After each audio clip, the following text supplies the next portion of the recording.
بصفتي رئيس لجان تحكيم في مهرجان السينما للجميع.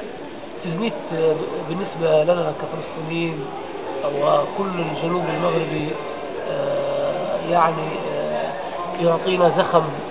نتذكر عبد الكريم الخطابي، ذلك المجاهد الذي الآن لو هو كان موجود لكان تكلم في حق غزة المحاصرة وقال لها كلام ليس كلام بل فعل. نكون لهذا المجاهد الأمازيغي كل الاحترام، وأنا شخصيا أمنيتي أن أصنع فيلم عن هذا المجاهد عبد الكريم الخطابي. السينما للجميع هو مهرجان جيد فيه دول كثيرة مشاركة وأفلام منتقاة.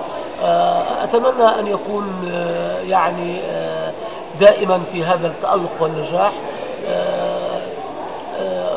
أيضا أنا مسرور لتكريم السينما الفلسطينية التي هناك ترابط كبير بين السينما الفلسطينية والمغاربي وبين الشعب الفلسطيني والمغاربي، طالما وقف المغرب ملكا وشعبا مع القضية الفلسطينية.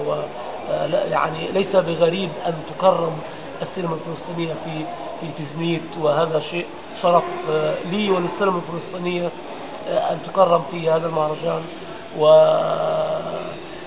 وسيكون أيضا عروض بأفلام فلسطينية جلبتها معي ليشاهد جمهور تزنيت الفيلم الفلسطيني وإيقاع الفيلم الفلسطيني رغم الحصار على السينما وعلى صانع الأفلام وعلى الإنسان الفلسطيني، لكننا نصنع أفلاما نوثق ما كل المجازر التي يرتكبها الاحتلال لتكون شاهدة عليها أمام العالم أجمعين، ولتكون وثيقة دائمة أن الشعب الفلسطيني هو شعب صامد ومحاصر، ولكن يتطلع إلى التحرير وإلى أرضها التي طرد منها بالقوة. إذن أستاذ أنت هناك كرئيس لجنة تحكيم؟ نعم. يعني أنا رئيس لجنة التحكيم، الحمد لله أنا رئيس لجنة التحكيم في عشرات المهرجانات الأوروبية والعربية، وكثيرا ما أكون عضو ورئيس لجنة التحكيم وأحمل بين كاهلي يعني على كاهلي الثقافة السينمائية الفلسطينية، وأعرض الأفلام الفلسطينية لتكون حاضرة في كل مهرجان، وليكون الفيلم الفلسطيني حاضر في كل مهرجان خصوصا عربي أو أوروبي، لكي نوصل رسالتنا التي شوهها الاحتلال الإسرائيلي، ودائما يتكلم أن الإنسان الفلسطيني هو المجرم، الإنسان الفلسطيني هو المخرب.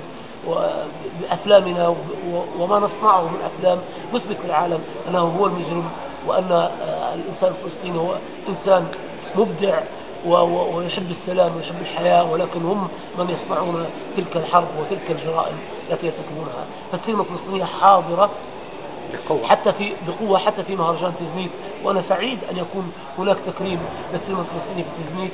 فكل الشكر لمهرجان تزنيت، لكل أهل تزنيت صغيرا وكبيرا وعجوزا ورجلا، لهم مني ومن الشعب الفلسطيني ومن غزة المحاصرة كل تحية وكل احترام